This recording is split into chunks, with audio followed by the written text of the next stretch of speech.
இன்னைக்கு வேல்முருகன் பேசியிருக்காரு, அவரும் பேட்டின்னு. உங்களுக்கு சாம்சங் தொழிலாளர்களுக்காக போராடினா நீங்க உங்களுக்கு நக்சலைட்னு சொல்லுவாங்க.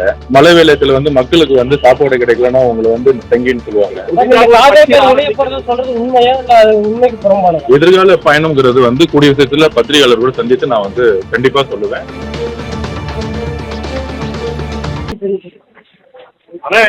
ஒரே ஒரு கேள்வி, நீங்க வீட்டுக்கு நினைக்கிறீங்க என்ன செய்யறாங்க, அவர் குறிப்பான அரசியல் மாற்றத்தை ஏற்படும் நினைக்கிறாரு.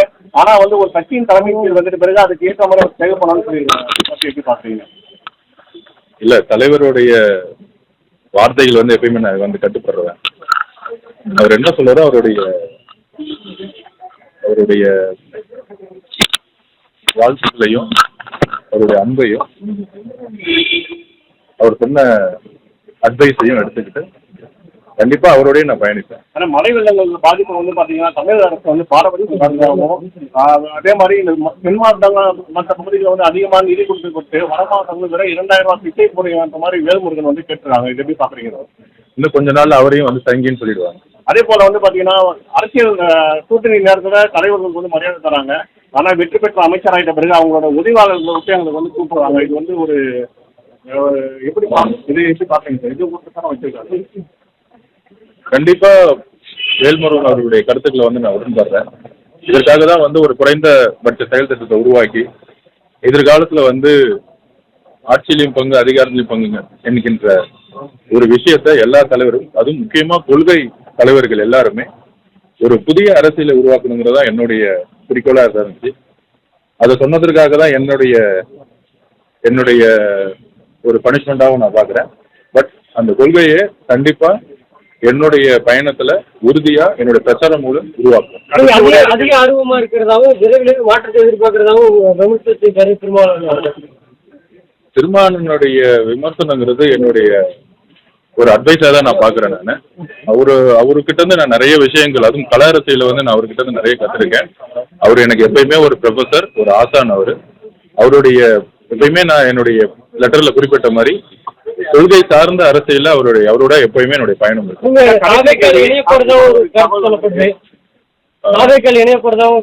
இல்ல, இன்றைக்கு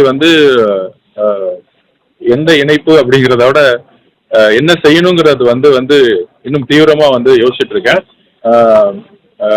எனக்காக இந்த 2 வருடம் விடுதலை சிறுத்தைகள் தோழர்களுடன் பயணித்த எல்லா தோழமைகளுக்கும், என்னுடைய கூட இருந்த சக தோழர்களுக்கும் என்னுடைய நன்றி. பாத்தீங்கன்னா நீங்க பிஜேபியோட பி டீமா செயல்படுறீங்கன்னு சொல்லிட்டு நிறைய இன்னைக்கு வேல்முருகன் பேசியிருக்காரு, அவரும் பேட்டின்னு. அது மாதிரி நிறைய பேர் இருக்காங்க. உங்களுக்கு சாம்சங் தொழிலாளர்களுக்காக போராடினா நீங்க உங்களுக்கு நக்சலைட்னு சொல்லுவாங்க. மழை வெள்ளத்துல மக்களுக்கு சாப்பாடு கிடைக்கலன்னா உங்களை தங்கின்னு சொல்லுவாங்க. அரசியலுக்கு பிரச்சார களத்துல இருந்து ஒரு முழு நேர அரசியல்வாதியா வரும்பொழுது என் மீது ஏற்படக்கூடிய சந்தேகங்களுக்கு கண்டிப்பா என்னுடைய பயணத்துல தான் பதில் சொல்ல முடியும். அது நம்ம பெரியார் அவர்கள் மீதும் அம்பேத்கர் அவர்கள் மீதும் பல சந்தேகங்கள் எழுப்பும்போது அவருடைய வாழ்க்கை பயணத்துல தான் அதுக்கான பதில சொல்ல முடியும்.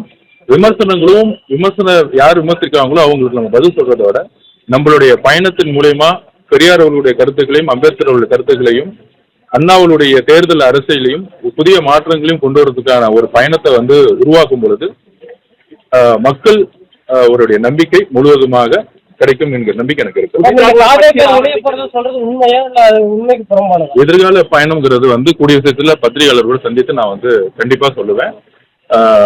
இதுதான் என்னுடைய நன்றி. வணக்கம்.